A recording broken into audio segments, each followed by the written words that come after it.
जो ब्यूरोक्रेट्स उनके ऊपर दबाव डाल करके परिणाम को बदलने की एक साजिश है।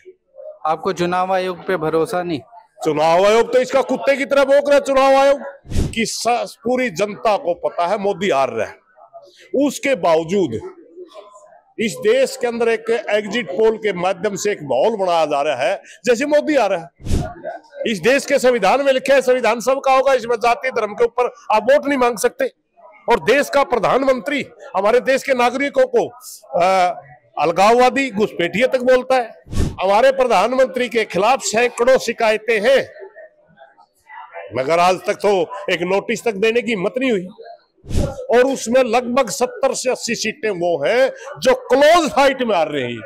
उन क्लोज फाइट की सीटों के ऊपर कब्जा करने के लिए यह सारा ड्रामा किया जा रहा है, अफसरों के ऊपर दबाव डालने के लिए। और जितना जनमत इनका पीछे रहेगा, कुछ पार्टियों को तोड़ फोड़ करके दोबारा सरकार बनाने की इनकी नीयत है, जबकि हम अब की बार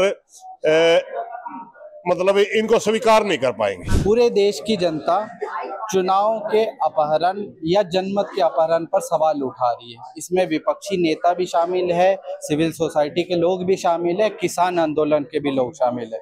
किसान आंदोलन का बड़ा चेहरा सुरेंद्र सर हमारे साथ है, सुरेश कोट सर हमारे साथ मौजूद है। हम उनके साथ बातचीत करेंगे और जानेंगे कि क्यों एक दिन पहले, मतगणना के एक दिन पहले ये प्रेस कॉन्फ्रेंस कर रहे हैं। तो स्वागत है सर आपका। हाँ, धन्यवाद। दूसरा में सबसे पहला सवाल ये है कि जनमत के अपहरण की बात कर रहे हैं आप लोग, ऐसा क्यों?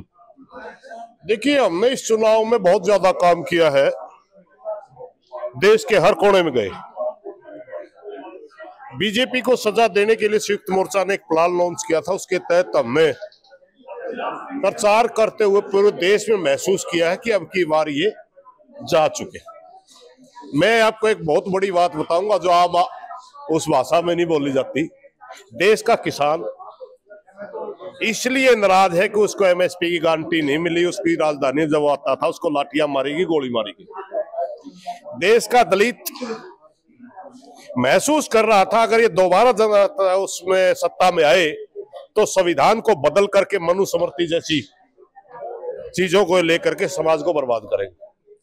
पूरे देश का मिनोरिटी समाज जो कम गिनती में, घट गिनती आप पंजाब में बोलते हो, चाहे सिख है, चाहे ईसाई है, चाहे मुसलमान है, बौद्ध है, कोई भी, वो इनके जो लगातार प्रधानमंत्री की भाषा बदल रही थी, वो हमारे देश के नागरिकों को ही घुसपैठिए वगैरह जो बोल रहे थे, उनसे पूरी तरह डरा हुआ था।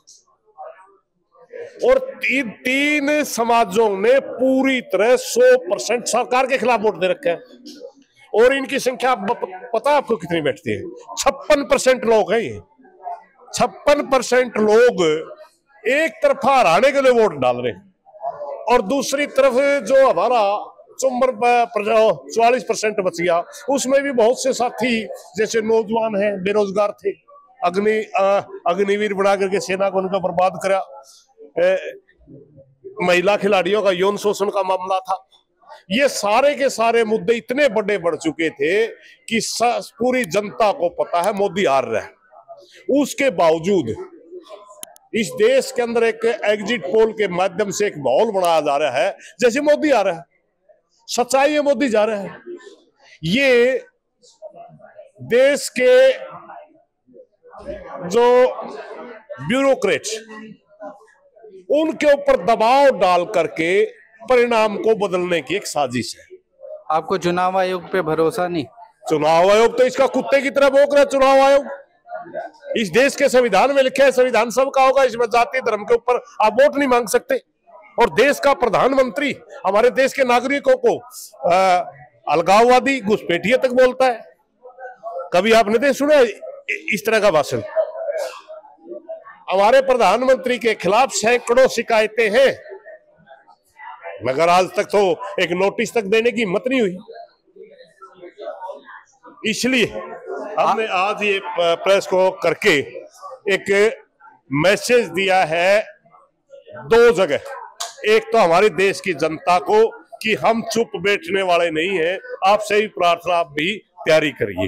एक दूसरा मैसेज दिया है सरकार को कि हम आपकी बदमाशी को स्वीकार नहीं करेंगे। ये है। आपकी इस प्रेस कॉन्फ्रेंस से पहले खबर आई थी मीडिया में कि चुनाव आयोग को शिकायत करी है भाजपा ने कि कुछ सिविल सोसाइटी किसान यूनियन के लोग हमारे खिलाफ मूवमेंट खड़ा करने की, इस पूरे प्रक्रिया को उल्लंघन करने की कोशिश कर रहे हैं। हमारी प्रार्थना है, भारतीय जनता पार्टी को इतना डर लगता सिविल सोसाइटी से, किसानों से, तो क्यों न जो रिजल्ट है उसका सारा का सारा लाइव टेलीकास्ट करवा दो। हर जनता को पता चलना चाहिए काउंटिंग चल रही है और फला पेटी में फला पार्टी को इतने वोट मिले। देखिए, अगर ये 225 क्रॉस कर जाए तो आप भी यही हैं, मैं भी यही।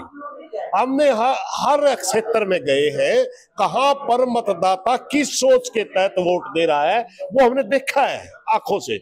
हम कहते हैं, अब मैंने पहले ही बताया था अभी अपने बोलते हुए, ये 50-60 सीटों तक इनके अगर घट जाएंगी तो कहेंगे देखिए घट गई, देखिए घट गई। 310 सीटों का अमित शाह जी ने जो बयान दिया था वो इनका वो है नंबर, और उसमें लगभग 70 से 80 सीटें वो हैं जो क्लोज फाइट में आ रही है। उन क्लोज फाइट की सीटों के ऊपर कब्जा करने के लिए यह सारा ड्रामा किया जा रहा है, अफसरों के ऊपर दबाव डालने के लिए। और जितना जनमत इनका पीछे रहेगा, कुछ पार्टियों को तोड़ फोड़ करके दोबारा सरकार बनाने की इनकी नियत है, जबकि हम अब की बार मतलब इनको स्वीकार नहीं कर पाएंगे।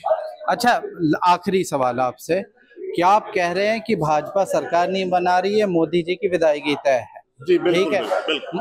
आपके कहने का मतलब यह है कि ये दिन दहाड़े जनमत का अपहरण करेंगे, यही?